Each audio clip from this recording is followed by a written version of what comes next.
Gaspard, Linky et compagnie, touche pas à mon compteur, l'émission du collectif du même nom.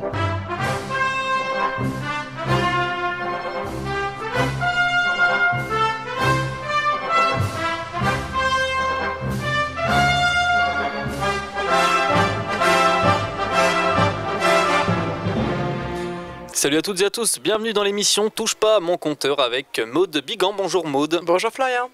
Aujourd'hui, tu reconsacres cette émission au coronavirus, donc partie 4, émission 4, consacrée à ce coronavirus, un virus qui se répand un peu partout. Donc on va parler de réaffirmation des États-Unis sur la suprématie mondiale, la situation dans les autres pays, donc la propagation, que ce soit... On va faire un point sur où on en est aujourd'hui, oui.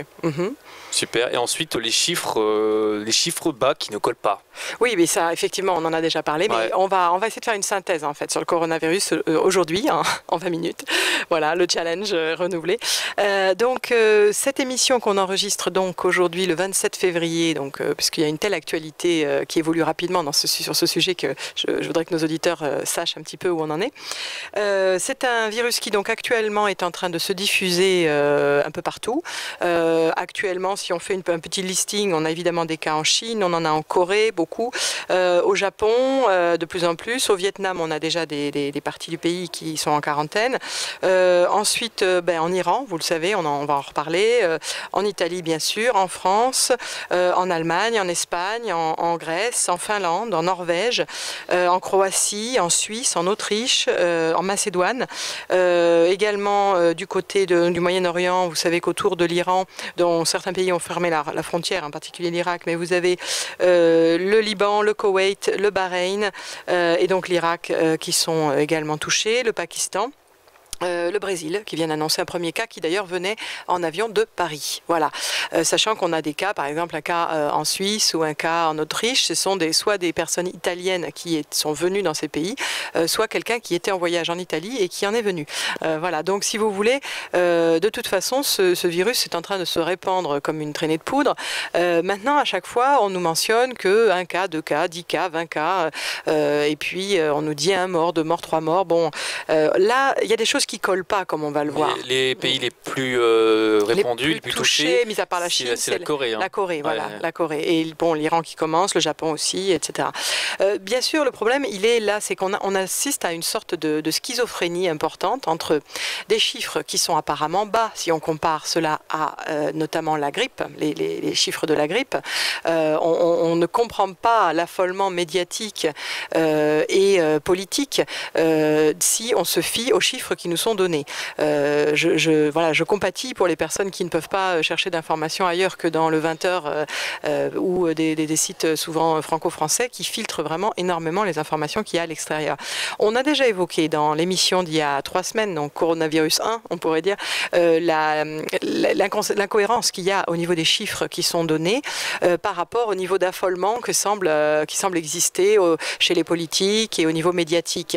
Alors, de 2 choses l'une, soit ces chiffres sont vrais et dans ce cas-là, on est complètement dans beaucoup de bruit pour rien à la Shakespeare et on ne devrait pas du tout s'affoler et dans ce cas-là, on peut se poser la question de à qui ça profite, pourquoi fait-on ça? Dans ce cas-là, est-ce que c'est pour vendre du papier, des journaux, etc. Est-ce que c'est pour vendre des vaccins? Est-ce que c'est pour faire diversion pendant qu'on passe des lois impopulaires, comme en France par exemple, la loi sur les retraites, avec peut-être l'utilisation du 49.3 qui va permettre d'enfoncer le clou malgré l'opposition de la population, que l'on amuse, si on peut dire, ou que l'on effraie avec un autre sujet comme le coronavirus, pendant que finalement les choses importantes se passent, alors que là on a des cas extrêmement peu nombreux par rapport à la grippe saisonnière. Donc soit c'est ça, soit au contraire c'est un virus qui est beaucoup plus méchant qu'on nous l'a dit, les chiffres sont complètement sous-évalués, et évidemment vous savez bien si vous avez écouté les émissions précédentes que c'est ça qui se dégage,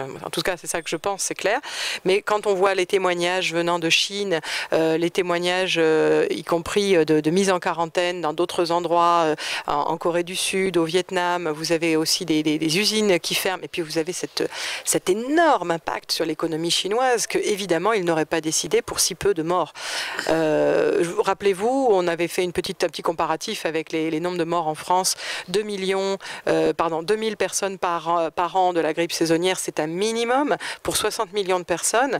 La Chine, c'est 20 fois plus de personnes au minimum par rapport à nous, donc ça serait au minimum 40 000 morts. C'est bien plus que ça, puisque rien qu'aux États-Unis, qui a un petit peu plus de 300 millions de personnes, vous avez à peu près 35 000 morts annuels de la grippe saisonnière.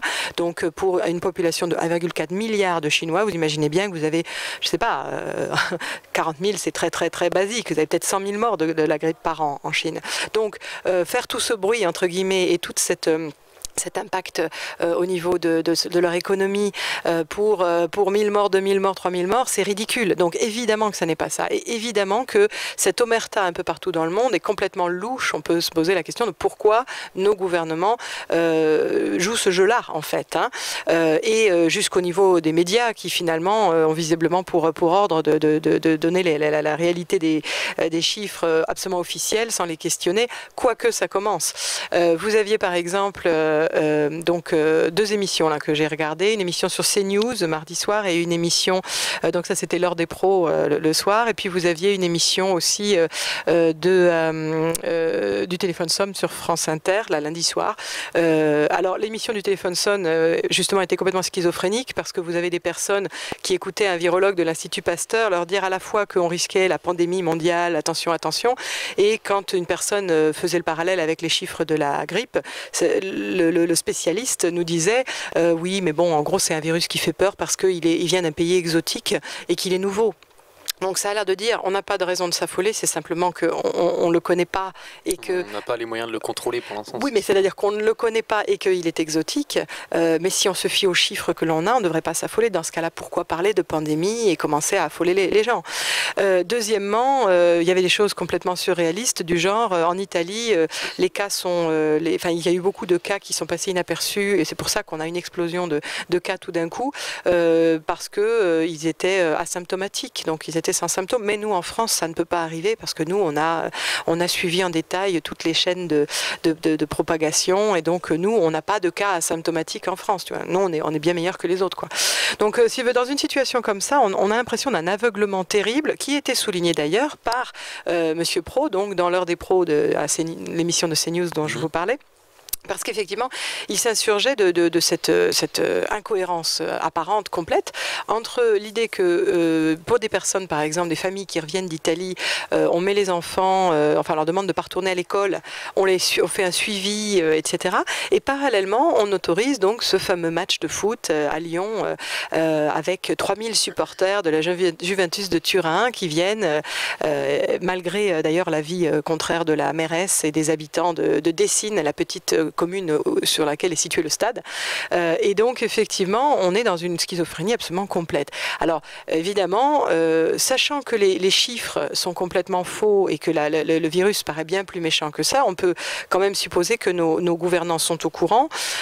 Donc, on peut se demander pourquoi ils font ça, pourquoi cette omerta, qui s'étend aussi à d'autres pays, puisque, par exemple, vous avez en Iran la ville de Qom, donc Qom, qui aurait eu déjà, il y a quelques jours, 50 morts du coronavirus, d'après un député, mais qui effectivement n'a annoncé dans le même temps que 12 morts officiels. Donc il semble qu'il y ait des diminutions, des restrictions un petit peu partout. Il est également clair que si on ne teste pas le virus, on ne va pas trouver les cas. C'est-à-dire que autant, par exemple, la Corée du Sud rapporte à l'heure où je vous parle plus de 1500 cas, mais va se lancer dans une grande phase de test de 200 000 personnes testées. Autant en France, par exemple, le Premier ministre italien nous a un peu tapé sur les doigts, puisque nous, on est très prompt à critiquer l'incurie des systèmes hospitaliers italiens qui pourraient aider à diffuser la maladie, ce qui a été dit par le Premier ministre italien, qui a également fait un peu un mea culpa par rapport à ça, mais qui nous dit, nous, on a testé 3000 personnes, on a trouvé 300 cas, 400 à l'heure où je vous parle. Vous en avez testé 300 et vous en avez trouvé 3. Si on ne teste pas, on ne peut pas trouver. Idem pour le Center for Disease Control américain, qui est critiqué par un professeur de biochimie aussi. Je vous mettrai tous les liens sur le site stop-linky.fr.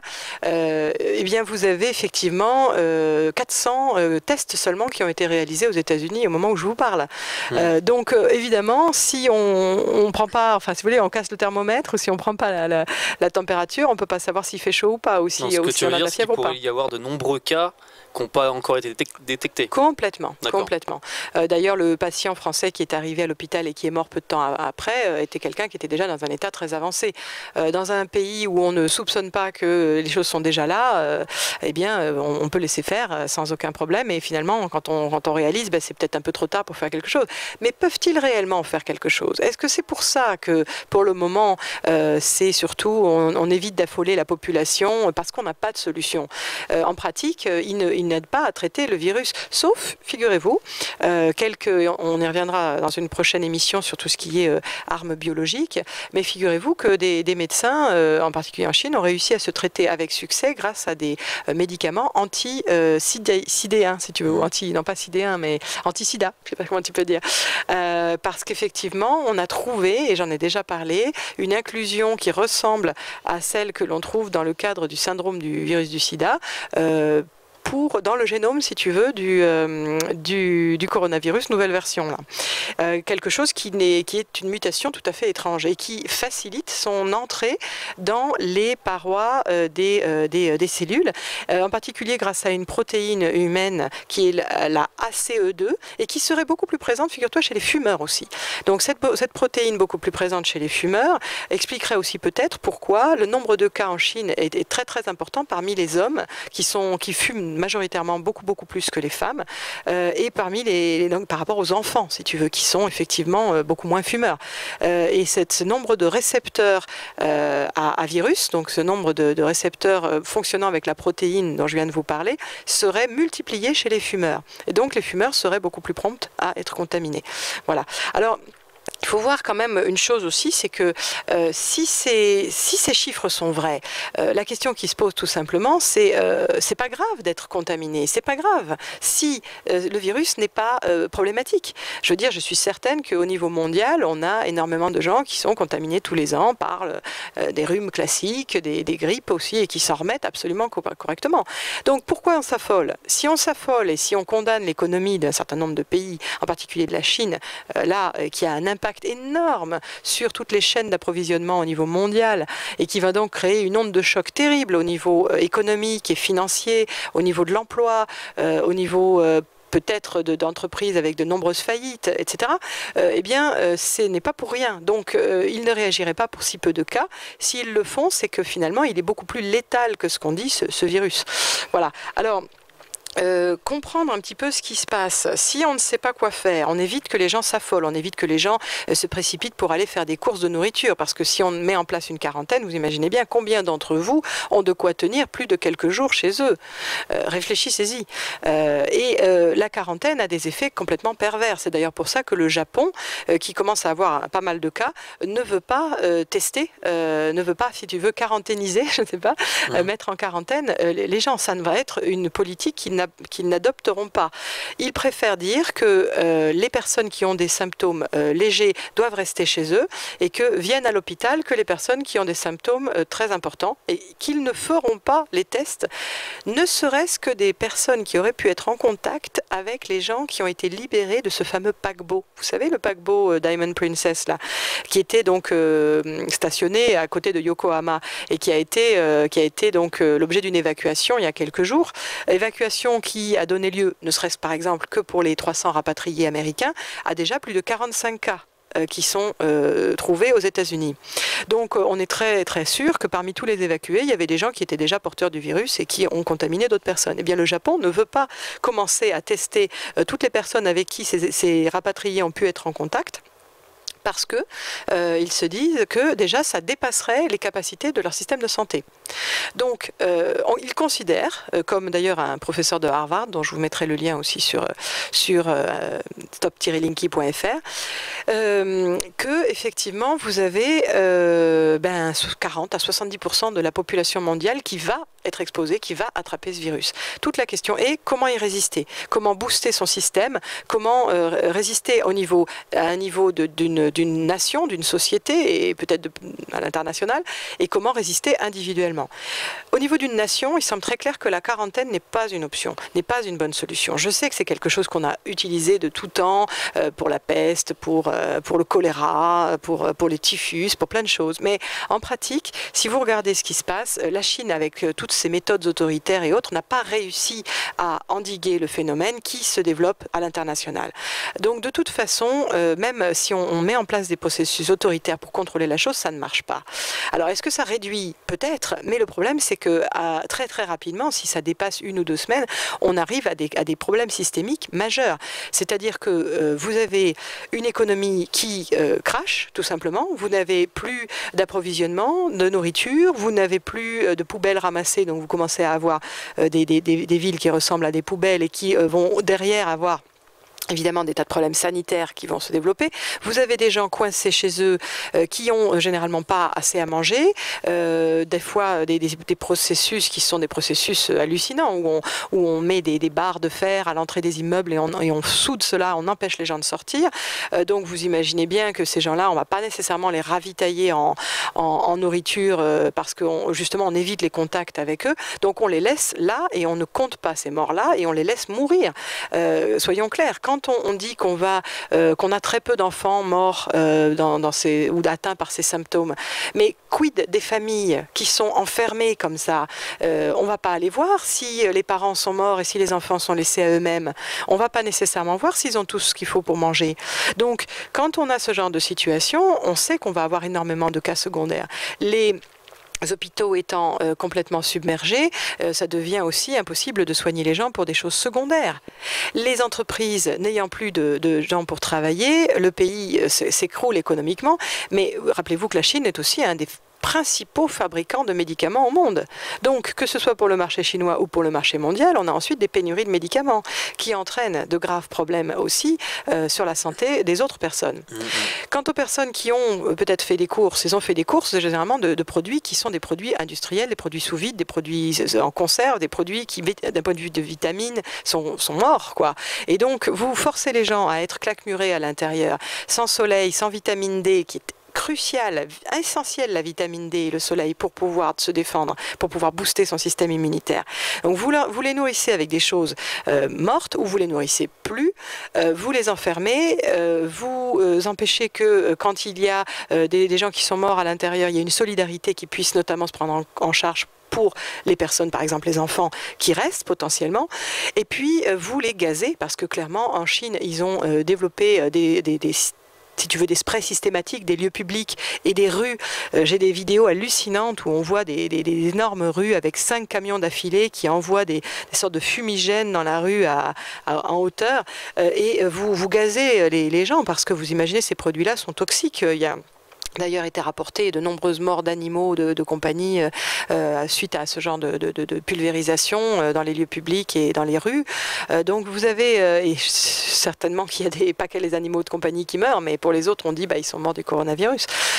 Donc cette situation-là est forcément négative. Et d'un point de vue systémique, d'un point de vue national, c'est l'horreur, parce que une fois que vous avez en fait une demande qui est là, mais qui ne peut pas s'exprimer parce que les gens ne peuvent pas sortir, une fois que vous avez ça, vous avez des entreprises qui font faillite parce qu'elles sont censées continuer à financer à la fois les employés qui sont censés, quand on leur livre de la nourriture pour les cas où ça se passe, payer, mais ces entreprises n'ont plus de clients, donc ces entreprises très rapidement vont faire faillite.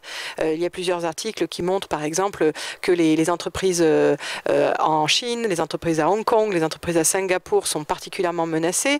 Vous avez des entreprises qui disent on peut tenir un mois mais pas plus. Donc ces entreprises vont faire faillite. Ça concerne les petites entreprises qui constituent quand même l'essentiel du tissu économique du pays. Ça veut dire que c'est des entreprises qui vont donc créer des chômeurs. Ces chômeurs, s'ils ont survécu à l'épidémie, n'auront plus de travail. Ces creux dans les chaînes d'approvisionnement vont aussi créer des problèmes, ainsi que la baisse de la demande du marché chinois ailleurs dans le monde. Et donc, vous avez en cascade une situation qui est en une spirale infinie, si tu veux, vers la descente. Voilà. Par exemple, en Chine, sur la première partie de l'année, vous avez une baisse de 92% des ventes de voitures. Voilà. Vous avez toutes les Chinatowns de un peu partout dans le monde qui sont désertées. Vous avez les entreprises qui annoncent leur faillite prochaine. Alors, on les aide avec des stimuli fiscaux, mais ça ne va pas suffire. Hong Kong a décidé de donner 10 000, en gros, dollars, enfin, si on peut dire hongkongais, vous voyez ce que je veux dire, 10 000 de la monnaie de Hong Kong à chaque adulte pour qu'il consomme.